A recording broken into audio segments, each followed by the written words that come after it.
मुश्किल के दौर में हर कोई बहाने की चादर ओढ़ लेता है, पर जो हारी हुई बाजी पलट दे वही असली शेर होता है। शेर जंगल का राजा होता है, ये बात सबको पता है, लेकिन उसे जंगल का राजा बनाया किसने, ये बात किसी को नहीं पता। शेर से भी ज्यादा बड़ा होता है हाथी, शेर से भी ज्यादा गति से दौड़ सकता है चीता, शेर से भी ज्यादा चालाक होती है लोमड़ी। शेर बाज की तरह आसमान की ऊंचाई नहीं छू सकता, न तेज है, न ताकतवर है, न चालाक है ये शेर, फिर कैसे ये जंगल का राजा कहलाता है। शेर अपनी सोच की वजह से जंगल का राजा है। एक कहावत है, शेर खुद अपनी ताकत से राजा कहलाता है। जंगल में कभी चुनाव नहीं होते, शेर खुद से 10 गुना बड़े और ताकतवर हाथी को मार गिराता है। हाथी की ताकत जानते हुए भी शेर की सोच उससे कहती है कि मैं हाथी को मार सकता हूँ, और दूसरी तरफ हाथी ताकतवर और बड़ा होने के बावजूद शेर को देखकर ये सोचता है कि मैं इसका मुकाबला नहीं कर पाऊंगा। जंगल में शेर से ज्यादा ताकतवर जानवर मौजूद होते हैं, लेकिन फिर भी शेर ही राजा होता है, क्योंकि शेर अपने कॉन्फिडेंस और लड़ने के एटीट्यूड की वजह से जंगल पर राज करता है, और बाकी जानवर खुद को कमजोर और शेर को ताकतवर समझने की वजह से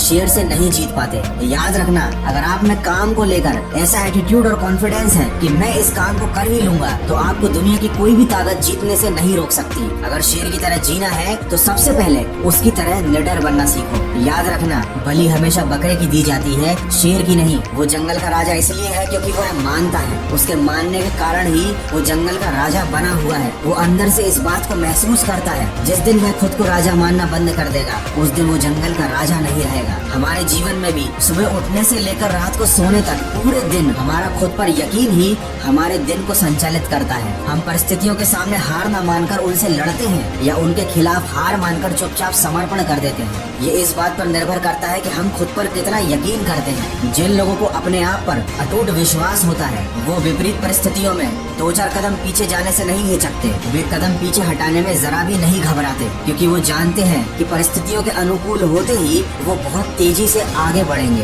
दोस्तों, शेर शिकार का कर्म करता है और उसे फल में मिलता है भोजन, लेकिन वो फल के लालच में कर्म नहीं करता, उसे कर्म करने में मजा आता है। शेर को शिकार करने में मजा आता है, तभी तो वो किसी और के द्वारा मारा गया जानवर नहीं खाता। यही बात आप पर भी लागू होती है। अगर आपको कर्म करने में मजा आने लगा तो आपको फल अपने आप ही मिल जाएगा। अधिकतर लोग केवल फल के लालच में उसके पीछे भागते रहते हैं, सफलता के पीछे, पैसों के पीछे, प्रसिद्धि के पीछे भागते रहते हैं, लेकिन असली सफलता उनको मिलती है जिन्हें सफलता प्राप्त करने के लिए किए जाने वाले जरूरी काम करने में मजा आने लगता है। दोस्तों, ये बात तो आप सब जानते हैं कि झुंड में शिकार कुत्ते करते हैं, शेर केवल अकेला ही काफी होता है। इससे हमें ये सीखने को मिलता है कि अकेले जीना और अकेले चलना सीख लो। जो भीड़ में चलते हैं वो भीड़ में ही खोकर रह जाते हैं। तो शेर के जीवन से हम 3 बातें सीख सकते हैं। पहला तो हमेशा अपने आप को विनर समझो, हमेशा खुद के ऊपर पूरा विश्वास रखो। दूसरी बात, अपने कर्म या अपने काम को मजे के साथ करो। अगर आपका अपने काम में ही मन नहीं लगता तो सफलता मिलना तो बहुत दूर की बात है। गीता में भी कहा गया है, कर्म करो, फल की आशा मत रखो। और तीसरी बात, अपनी सफलता की राह पर अकेले चलना सीख लो, किसी के सहारे की उम्मीद मत करो। किसी ने क्या खूब कहा है, जीता तो सिर्फ शेर है, बाकी सब मिट्टी के ढेर है। नहीं हुई अभी देर है, तू भी अंदर से एक शेर है। आशा करता हूँ इस वीडियो से आपको कुछ सीखने को जरूर मिला होगा। अगर ऐसा है तो इसको शेयर जरूर करना।